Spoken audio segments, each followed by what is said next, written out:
Karen retrial, day 14. Here's what happened in court today.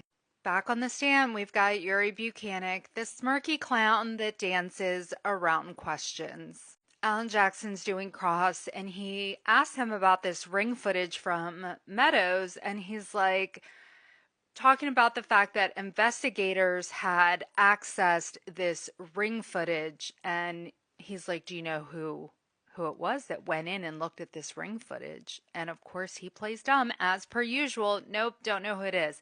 So he pulls out the report and shows it to him, and he's like, "Oh, it was Proctor. Proctor did it." He then brings up the text messages between him and Proctor, specifically the one where Proctor's looking through Karen Read's phone and texts him with no nudes so far. And of course, this one's like, "I have no memory of that text message." And he's like, "You thumbs up the text message."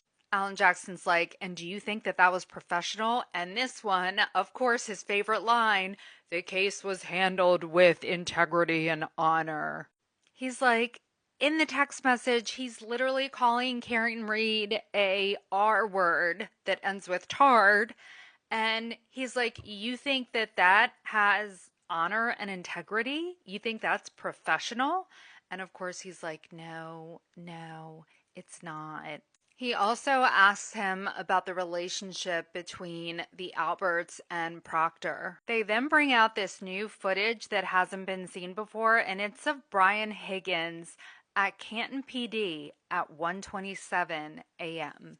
Higgins left Fairview and went straight to Canton PD. And we know that around 2 a.m., there's the call between him and Brian Albert, which, they say is a butt dial. They then sent jurors to lunch and had a voir dire. And Bias Bev basically said that Alan Jackson's not allowed to question Buchanan about what he knew about Proctor's relationship with the Alberts family. So after the break, they reviewed the Sally Port video and photos, the inverted and original. Alan Jackson showed both images, both screens, the inverted video and the regular. Now, people that were in the courtroom said that jurors were majorly paying attention to this, and that jurors that normally don't take notes were taking notes.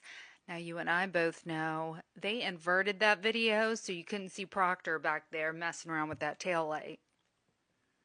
Alan Jackson also questions Buchanan on motive for Higgins to murder John O'Keefe. He says, "No, I didn't find motive that Brian Higgins would want to murder John O'Keefe." He even brings up the fact of the possible confrontation at the Waterfall Bar and Grill. And of course, this one's like, "I don't have memory of that." Court went a little bit longer than usual, but they wanted to finish up with Mr. Smirks-a-Lot here, and I am thankful for that. So hopefully we don't have to see any more of him and his smirk and his lack of memory.